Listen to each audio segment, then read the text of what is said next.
नमस्कार, मी रश्मी स्वाद सुखासमध्ये आपलं स्वागत करत आहे. आज आपण अगदी रव्यासारखा केक दिसतो आपल्या समोर. तो रव्याचाच केक आहे, पण काकडी घालून केलेला.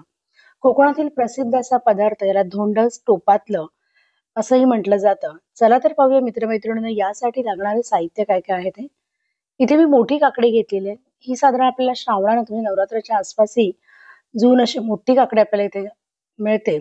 ती मी इथे मोठी काकडी घेतलेली आहे.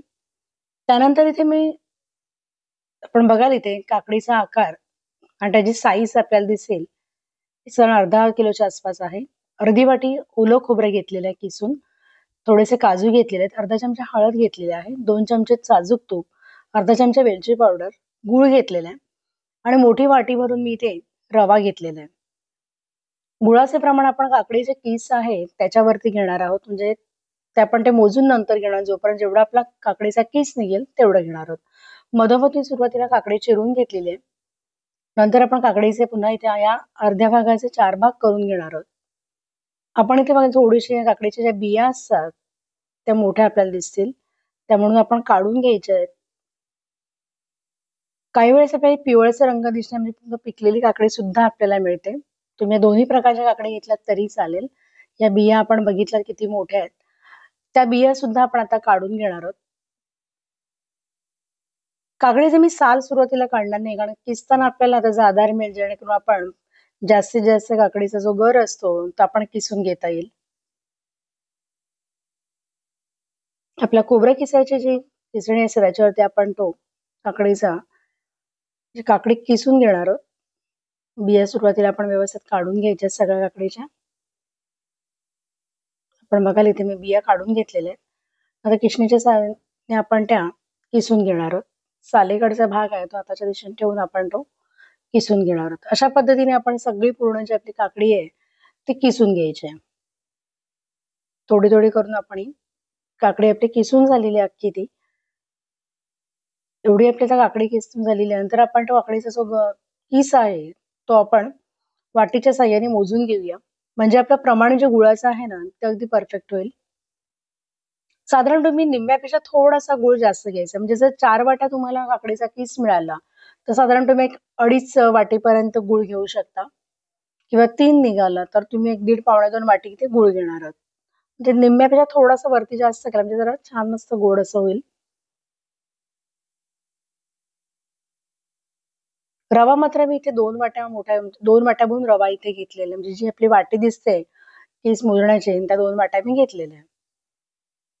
इथे आपलं पावणे 4 वाटीपर्यंत आपला इथे काकडीचा गर झालेला आहे आणि ते पाणी जे सुटलेलं काकडीचं ते सुद्धा आपण त्यातच घेणार आहोत. नंतर आपण याच्या वाटीच्या साहाय्याने तेवढा गूळ मोजून घेऊया. मी गूळ सुद्धा म्हणजे तुम्ही किसून वगैरे घेण्याची गरज नाहीये तशी. थोडे तुकडे करून घेतलात तरी चालेल, कारण तो वितळतोच नंतर आपण शिजवताना.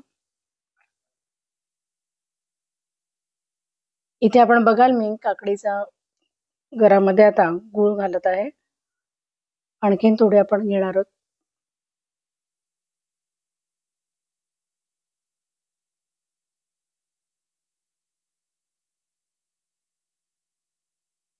पूर्ण मी 2 वाटी इथे गूळ घेणार नाही, तर मी पावणे 2 वाटी गूळ घेणार आहे इथे. ते मगाशी सांगितल्याप्रमाणे अर्ध्यापेक्षा थोडासा जास्त आपण इथे गूळ घेतलेला आहे. तुम्हाला जर जास्त गोड आवडत असेल तर तुम्ही 2 वाट्या पूर्ण घेतलात तरीही चालेल. नंतर आपण हे साहित्य सगळं मिक्स करणार आहोत. गूळ आणि काकडीचा जो किस आहे आणि ते पाणी सुटलेले काकडीचं त्याच्यामध्ये आपण तो मिक्स करून घेऊया. हा पदार्थ तुम्हाला वर्षभर खाता येत नाही, कारण ही जी काकडी आहे ती तुम्हाला या सीझन मध्ये मिळते. त्यामुळे कधीही बनवण्यासाठी हा पदार्थ नक्कीच नाहीये. इथे ओलं खोबरं घेतलेलं आहे मी. अर्धी वाटीभर ओलं खोबरं किसून घेतलेलं आहे. नंतर आपण इथे अर्धा चमचा हळद घालून घेणार आहोत. हळद फक्त फक्त थोडासा रंग येण्यासाठी आपण घालतो. तुम्हाला जर हळद नसेल घालायची तर तुम्ही नाही घातलात तरीही चालेल. नंतर इथे मी काजू घातलेले आहेत. तिथे तुम्ही बदाम वगैरे सुद्धा तुमच्या आवडीनुसार ड्रायफ्रूटचं प्रमाण कमी जास्त आणि आवडीनुसार तुम्ही ड्रायफ्रूट इथे घालू शकता. नंतर वेलची पावडर घालून घेतलेलं आहे. आता आपले सगळे पदार्थ घालून झालेले आहेत. फक्त आपला रवा आणि तूप राहिलेले आहे. आता मी सगळं साहित्य व्यवस्थित मिक्स करून घेणार आहे. आपण बघाल इथे सगळं साहित्य आपलं मिक्स करून झालेलं आहे. नंतर आपण ते गॅसवरती गॅसची फ्लेम कमी करून शिजत ठेवायचं आहे.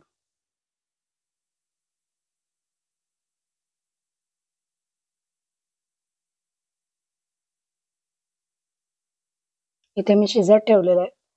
ते शिजेपर्यंत आपण जो आपला रवा आहे तो भाजून घेणार आहोत तुपामध्ये. एकीकडेला शिजून द्यायचंय. तेवढ्या वेळामध्ये आपला रवा आपण भाजून घेऊ. त्यासाठी मी ते पॅन गरम करत ठेवणार आहे. हे आपलं मिक्स झालेलं आहे. आता ते पॅन मध्ये आपण 1-2 चमचे मी तूप घालून घेतलेलं आहे.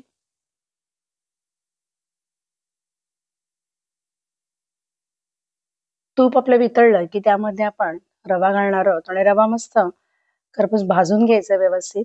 गॅसची फ्लेम मात्र इथे मीडियम ठेवणार आहे मी, जेणेकरून तो करपू नये. रवा घालून झालेला आहे. इथे आपण रवा भाजून घेऊया.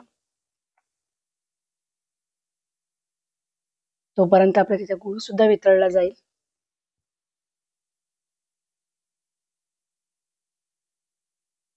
एक 25-30 मिनिटांमध्ये हा पदार्थ होतो, कारण तो शिजण्यासाठी वेळ लागतो. रवा आपला भाजून झाला खरपूस. आता आपण याच्यामध्ये हा रवा मिक्स करूया. इथे सुद्धा आपला गूळ सुद्धा आपण बघा इथे वितळलेला आहे. यामध्ये आपण रवा घालून घेऊया.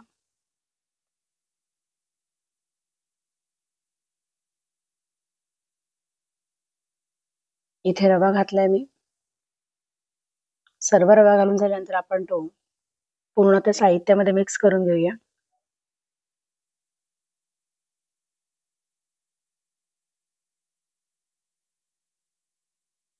पूर्णपणे आपण चमच्याच्या साहाय्याने अगदी खालते जे मिश्रण आहे त्यामध्ये सुद्धा व्यवस्थित मिक्स एकजीव करून घ्यायचं आहे. पूर्ण मिक्स झाल्यानंतर आपल्याला याच्यावरती झाकण देऊन बरोबर 20 मिनिटं कमी गॅस करून शिजू द्यायचं आहे. तुम्ही मध्ये आधी काही बघण्याची गरज नाही. बरोबर 20 मिनिटांमध्ये हा रव्याचा केक म्हणजे रव्याचा काकडीचा जो केक ज्याला ते धोंडस किंवा टोपातलं म्हटलं जातं तो तयार होतो.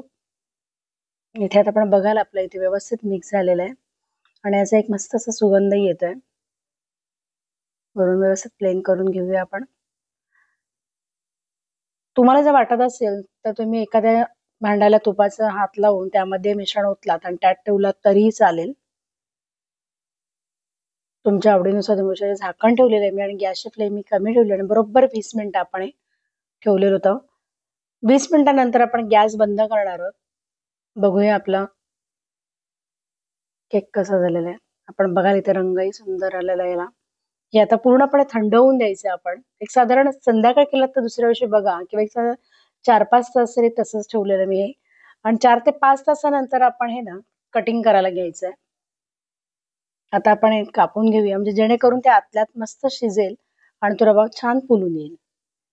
सुरीच्या साहाय्याने आपण साईडच्या कडा त्या काढून घेऊयात.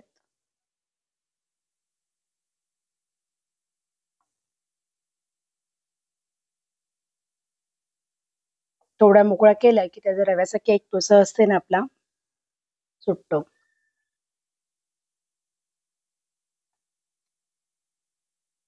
हा आपला इथे केक झालेला आहे. त्याचे मी पीसेस करते आता. आपण पाहाल इथे मस्त असं हे तुपातलं आपलं तयार झालेलं आहे. अगदी कोणताही ओव्हन किंवा मायक्रोवेव्हची गरज नाहीये. कुठल्याही प्रकारचा आपण सोडा किंवा बेकिंग पावडर वापरली नाही. आपण बघाल इथे मस्त असा रवा केक आपला तयार झालेला आहे. टेस्टला खूप छान लागतो. नक्की एकदा ट्राय करून पहा आणि रेसिपी कशी वाटली तुम्हाला कमेंट्समध्ये सांगायला मात्र विसरू नका. चॅनलवरती नवीन असाल तर चॅनलला सबस्क्राईब करायला मात्र विसरू नका. धन्यवाद मित्रमैत्रिणींनो हा व्हिडिओ बघितल्याबद्दल. ही रेसिपी तुम्हाला आवडली असेल तर मला कमेंट्समध्ये नक्की सांगा की तुम्हाला रेसिपी कशी वाटली आणि शेअर सुद्धा करा आणि लाईक सुद्धा करा. मस्त असं आपलं हे धोंडाच आणि टोपातलं तयार झालेलं आहे. जेवढं दिसतंय सुंदर तेवढं चवीलाही खूप छान आहे. धन्यवाद.